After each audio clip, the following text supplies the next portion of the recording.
ಬೇಕು ನಾನೆಲ್ಲ ಹೇಳಿದ್ದೀನಿ. ಏನಾರಿದ್ರೆ ಖಂಡಿತ ನಿಮ್ಮನ್ನ ಕರಿತೀನಿ.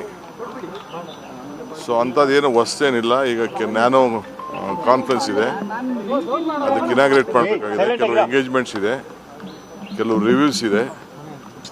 ಎಲ್ಲ ಮಂತ್ರಿಗಳಿಗೆ ನಾನು ಕೂಡಲೇ ನಾಳೆಯಿಂದನೇ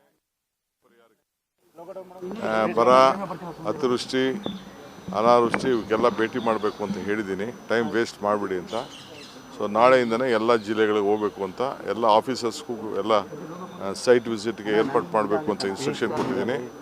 ಸೊ ಆ ಕೆಲಸದಲ್ಲಿ ಎಲ್ಲರೂ ಕೂಡ ತೊಡಗ್ತಾರೆ, ಎಲ್ಲ ಜಿಲ್ಲೆಗೆ ಹೋಗಬೇಕು.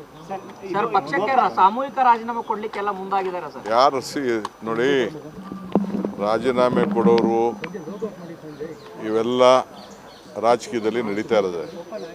ರಾಜೀನಾಮೆ ಕೊಡೋರ ಬಗ್ಗೆ ಯಾರು ತಡೆಯೋಕ್ಕಾಗಲ್ಲ. ಪಾರ್ಟಿ ಬೇಕು, ಅವ್ರಿಗೂ ಭವಿಷ್ಯ ಬೇಕು ಅಂತಂದರೆ ಪಕ್ಷ ಇದ್ದರೆ ಇದು. ನನಗೆ ರಾಜೀನಾಮೆ ಕೊಡ್ಬೋದೈತಲ್ಲ. ನಾನು ಧರ್ಮಸಿಂಗ್ ಕಾಲದಲ್ಲಿ, ಬೇರೆ ಕಾಲ ಸಿದ್ದರಾಮಯ್ಯವ್ರ ಕಾಲದಲ್ಲಿ ಎಲ್ಲ ನನ್ನ ಮಂತ್ರಿಗಿರಿ ತಪ್ಪಿಸ್ತಾರಲ್ಲಾಗ ನಾನು ಪರಮೇಶ್ವರ್ ಇಬ್ಬರು ತಾಳ್ಮೆಯಿಂದ ಇರಲಿಲ್ವಾ? ನೆನ್ನೆ ಯಾರು ಹೇಳಿಲ್ವಾ? ನಾನು ವೀರೇಂದ್ರ ಪಾಟೀಲ್ ಕಾಲದಲ್ಲಿ ಬಂಗಾರಪ್ಪನವ್ರಿಗೆ ಕೊಟ್ಟಿರಲಿಲ್ಲ, ಖರ್ಗೆ ಸಾಹೇಬ್ರಿಗೆ ಕೊಟ್ಟಿರಲಿಲ್ಲ, ಧರ್ಮಸಿಂಗ್ಗೆ ಕೊಟ್ಟಿರಲಿಲ್ಲ.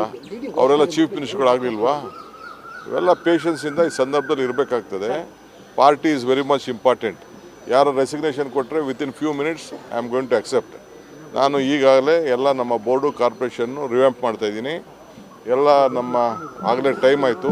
ಎಲ್ಲರಿಗೂ 2 ವರ್ಷ ಅಂತ ಮುಂಚಿತವಾಗಿ ನಾವು ಹೇಳಿದ್ದು, ಮಂತ್ರಿಗಳಿಗೂ ಹೇಳಿದ್ದು. ಅದನ್ನು ನಾವು ಮುಂಚಿತವಾಗಿ 2 ವರ್ಷ ಈಗ ಎಲ್ಲರೂ ಕೂಡ ನಾನು ರೆಸಿಗ್ನೇಷನ್ ಸಬ್ಮಿಟ್ ಮಾಡಿ ಅಂತ ಅಂದ್ಬಿಟ್ಟು ಬೋರ್ಡು ಕಾರ್ಪೊರೇಷನ್ಗೆ ಫಸ್ಟು ನಮ್ಮ ವರ್ಕರ್ಸ್ಗೆ ಹೇಳ್ತೀನಿ.